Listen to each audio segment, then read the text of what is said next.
Bonjour et bienvenue, c'est Cendre de Lune.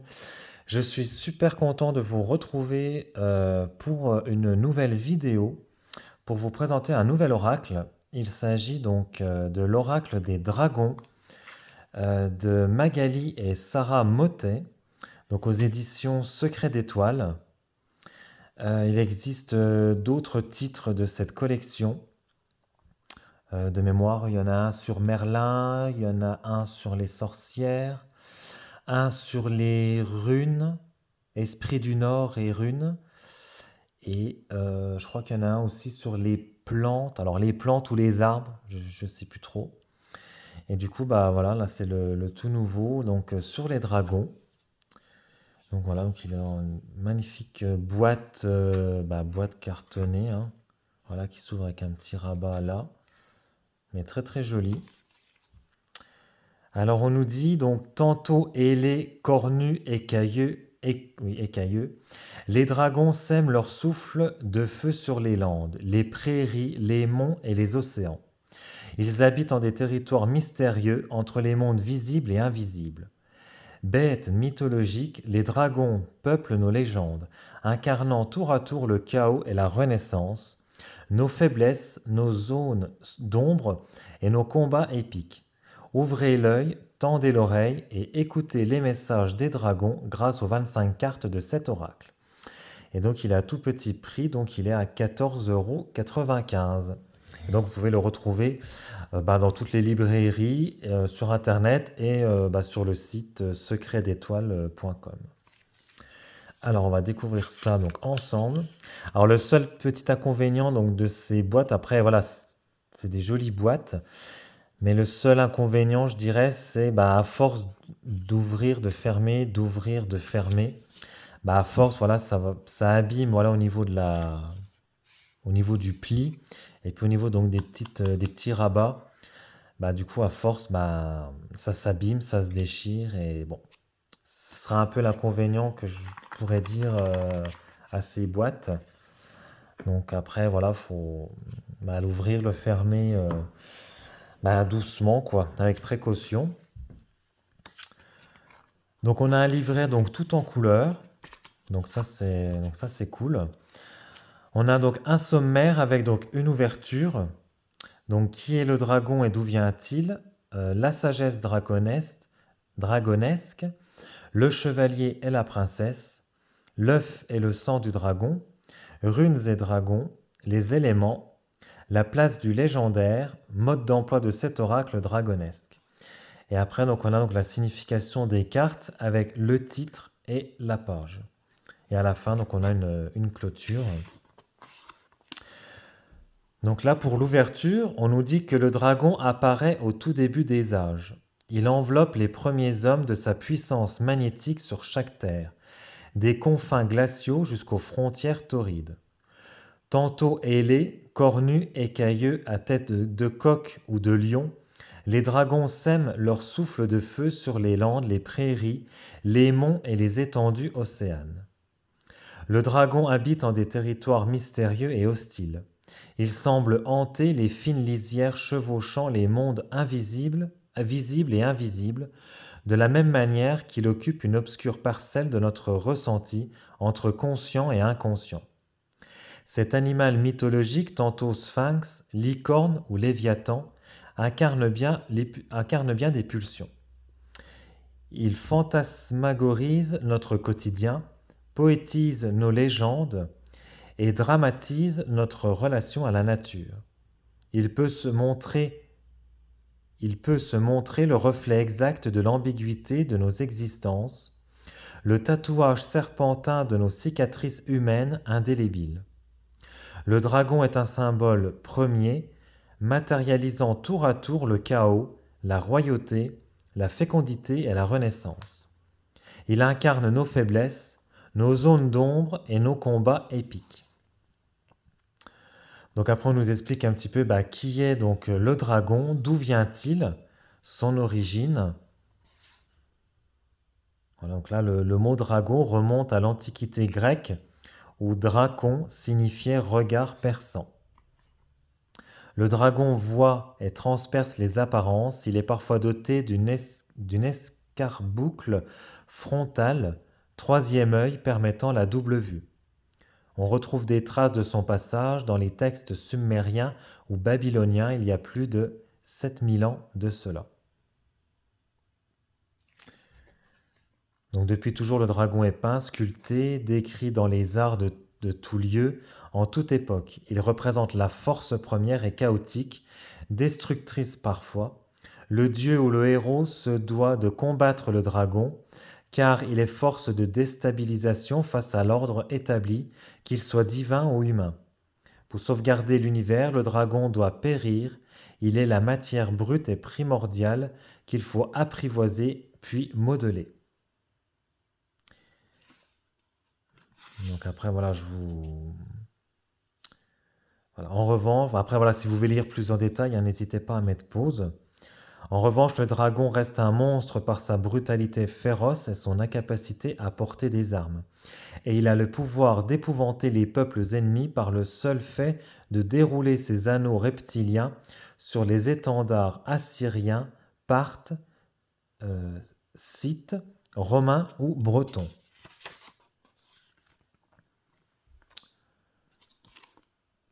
Donc voilà, on a vraiment une histoire sur les dragons. Donc je vous laisserai mettre pause si vous voulez lire tranquillement. Donc là, on a un petit passage donc, sur la sagesse dragonesque. Voilà, après, donc, on a un petit passage donc, sur le chevalier et la princesse. L'œuf et le sang du dragon. Runes et dragons.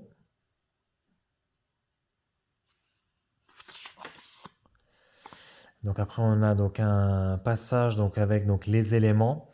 Donc la terre, l'eau, le feu, l'air. La place du légendaire.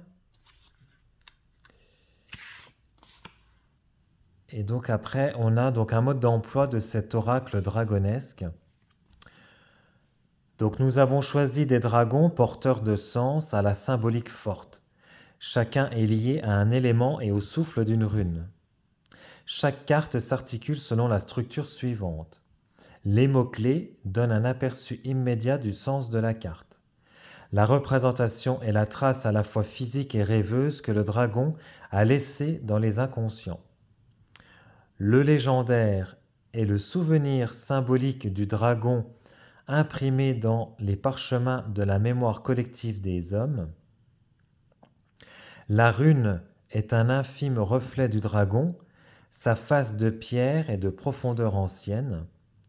L'élément est le lien d'action du dragon, le domicile d'où il tire sa force. La force représente le feu initiatique du dragon, sa force vive sur laquelle l'inconscient va chevaucher. Elle est l'atout majeur de la carte. Le danger est l'écueil à éviter, le reflet trompeur égaré dans la pupille fendue du dragon, le message porté à l'excès qui entrave l'équilibre. Le souffle est le chemin ésotérique, le conseil, le langage secret du dragon. Le message est la situation, la place où se trouve le consultant et l'effort qui lui est demandé afin de franchir une étape. L'envers et le côté sombre peut être oublié, caché, la force inversée. Ce n'est pas forcément un danger, ce peut être une illusion, une perte de maîtrise. Donc après, on a l'ordre des cartes. Dans cet oracle, il y a 4 clans dragons. Donc ceux des flots tumultueux, ceux des landes fécondes, ceux des brasiers magiques, ceux des orages et des tempêtes. Et une carte seule, donc l'Ouroboros, la carte des dieux, celle qui permet dans la grande roue de la destinée de garder une part de libre arbitre. Elle est celle de tous les possibles. Cet oracle est une suite d'images, de principes intuitifs et initiatiques. L'élément donne la couleur, la texture et le parfum à ces 4 familles distinctes qui se mélangeront en différentes forces salutaires et expressives. Donc après, on a un passage donc, sur les tirages. Ouais, c'est ça, avec des exemples de tirages. Donc pour qu'un tirage soit puissant et porteur de sens, il faut respecter certaines règles. D'abord choisir son sitio, concept de place, selon Carlos Castaneda, un écrivain et anthropologue américain, c'est-à-dire l'endroit où son âme et son corps se sentent bien, se rejoignent pour appeler les dragons.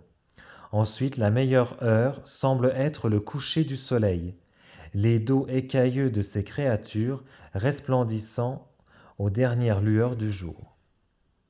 On se munira d'objets familiers autant que sacrés et d'une peau qui recevra les cartes.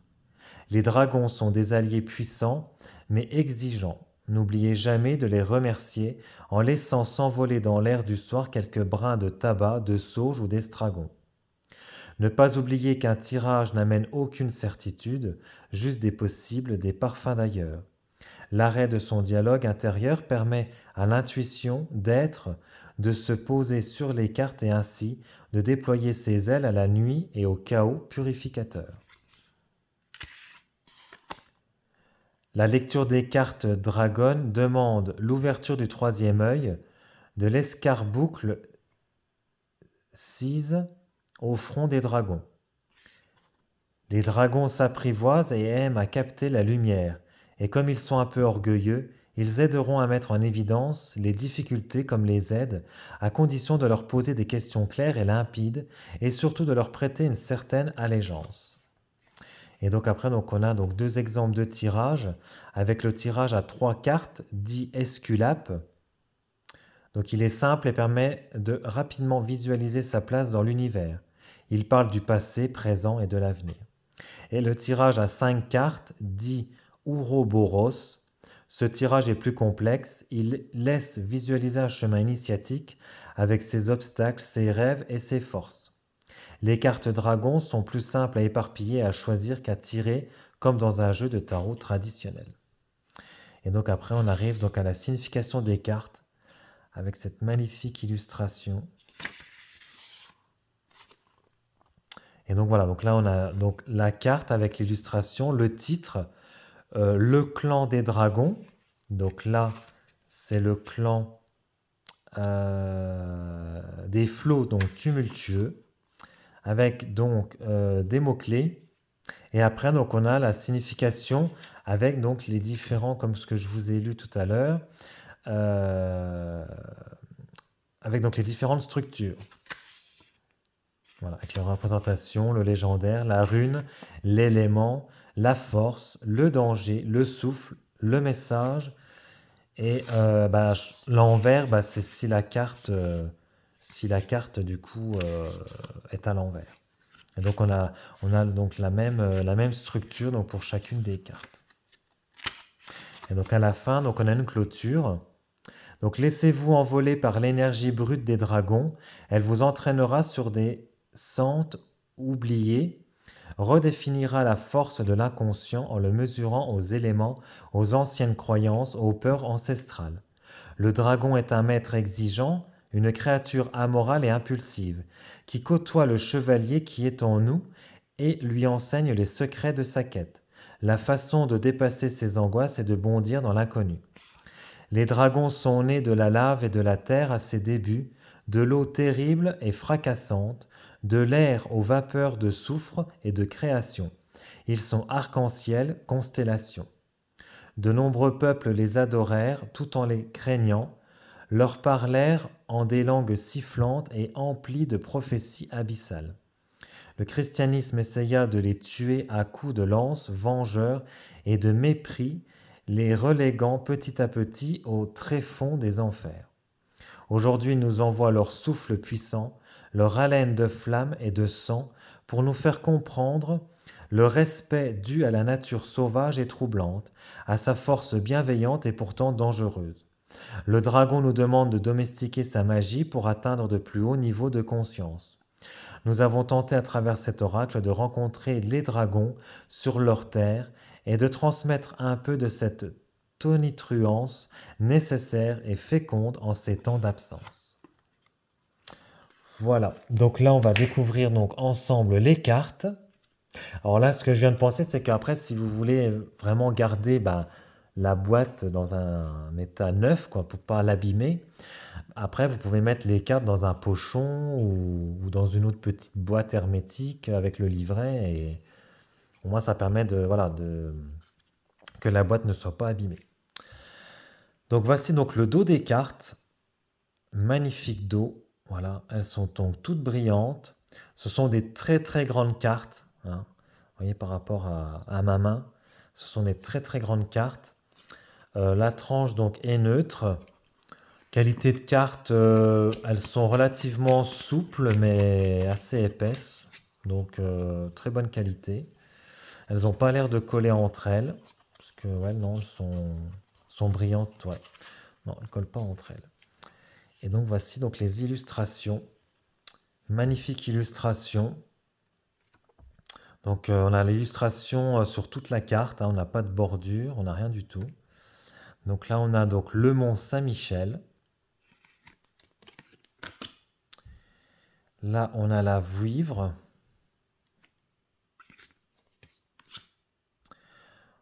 On a la Tarasque du Rhône. Alors je suis désolé hein, si des fois je vais mettre un petit peu de temps à lire les titres, mais c'est vrai qu'avec l'écriture là, des fois c'est pas facile de, de la lire. L'Hydre de Lerne.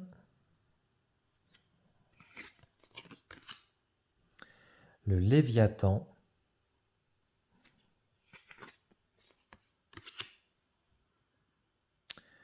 Donc là, c'est le Muirbris. Le Muirbris.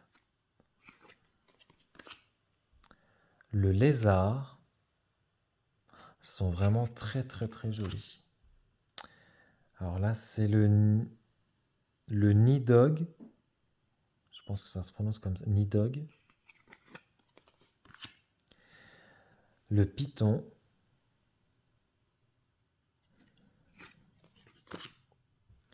Les chemins de Compostelle. Donc là, vous voyez, on a le petit symbole à quel clan ça appartient.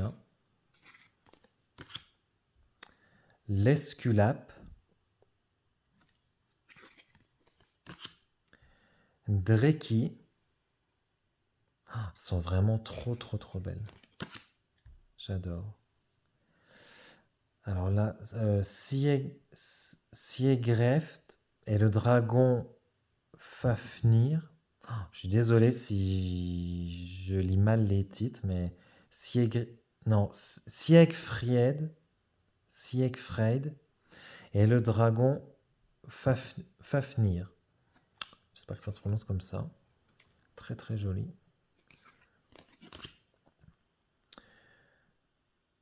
Alors là, le Tormund, le Tormungandr.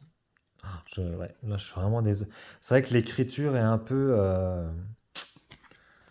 Ouais, ouais. L'écriture, je pense qu'ils auraient choisi un autre style d'écriture pour lire les titres, parce qu'il y a certaines lettres, on ne sait pas si c'est un T, un L, un D, un M, enfin, on ne sait pas trop.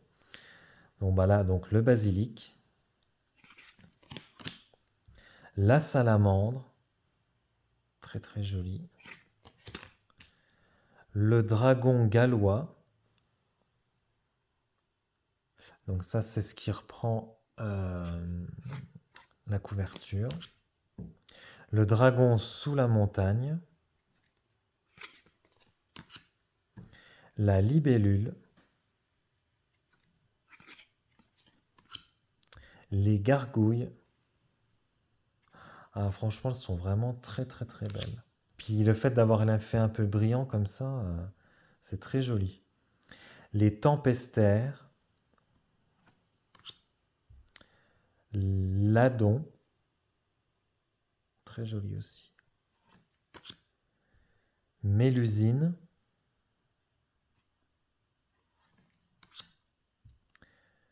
Alors le Quetzalcoatl.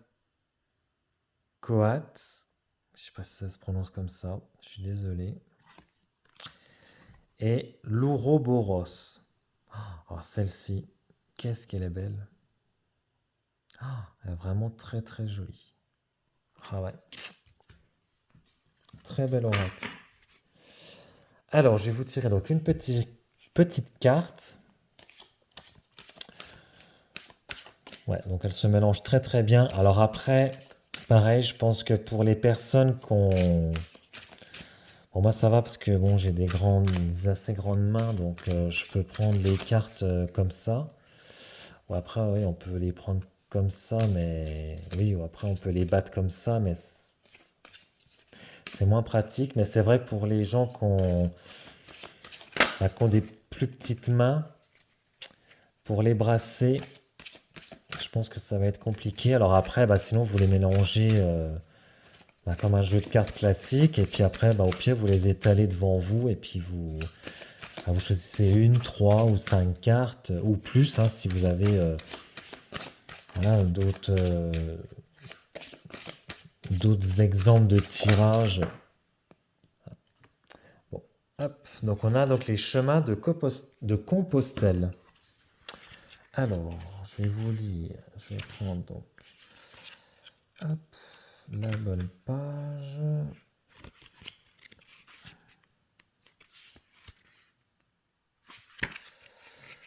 Hop.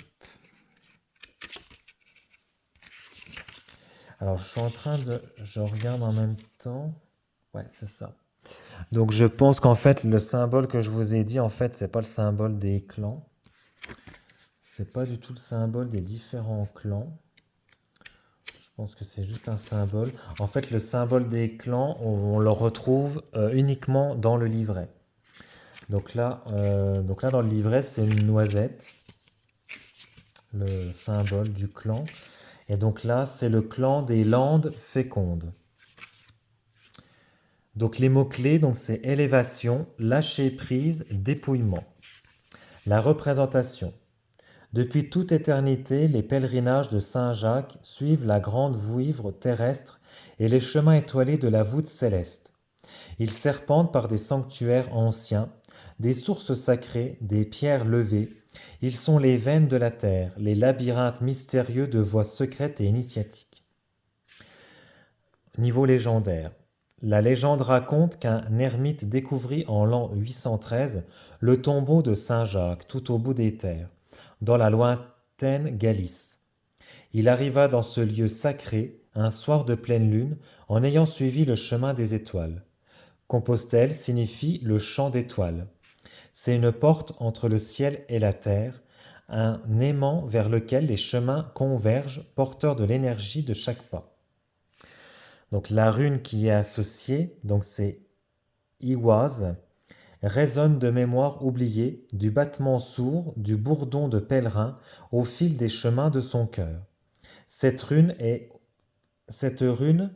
autant de terre que de ciel. Elle mélange les forces cosmiques et telluriques en un équilibre sacré. L'élément associé donc à cette carte, c'est la terre fertile où naissent la pérégrination, l'apprentissage de la sueur, de l'effort, de la glèbe et de l'élévation vers les étoiles. La force, donc on nous demande de la lenteur, de la patience, de la ténacité. La grande vouivre te donnera la force de ses anneaux déroulés, la vision de mondes anciens à la sagesse profonde, mais pour cela, il te faudra marcher et marcher encore. Le danger, c'est de se perdre en chemin, ne plus trouver sens au but, se contenter de la recherche qui peut s'avérer vaine. Au niveau du souffle, il est de vent, de grands espaces, de poussière. Cette carte te dit de larguer les amarres d'une vie peut-être trépidante, mais ennuyeuse en ses profondeurs. Prends ton bâton et sillonne les sentes jusqu'à l'horizon, ta quête sera récompensée par un Saint-Jacques de sagesse et d'apprentissage. Les étoiles te protègent, cette carte est une belle porte ouverte sur les mondes spirituels. Et le message donc de la carte, la vouivre en toi dessine des canaux de force, des toiles d'envie. Le savoir viendra de la fluidité de tes attentes, de la recherche en mouvement, du travail d'humilité. Le lâcher-prise te permettra de partir sur ta voie de sagesse ou de t'envoler dans les courants aériens. Voilà, et bien écoutez, j'espère que la vidéo de cette présentation de l'oracle des dragons vous aura plu. N'hésitez pas à vous abonner à la chaîne, à liker la vidéo, à commenter, car je serai très content et curieux de voir ce que vous pensez de cet oracle, si vous l'avez, ou si voilà, avec cette présentation, ça vous aura donné envie de vous le procurer. Et puis surtout, n'oubliez pas d'activer donc la petite cloche des notifications pour être, pour recevoir voilà, la notification des prochaines vidéos donc, sur la chaîne. Et puis moi, je vous retrouve très prochainement donc, pour une nouvelle vidéo. Ciao!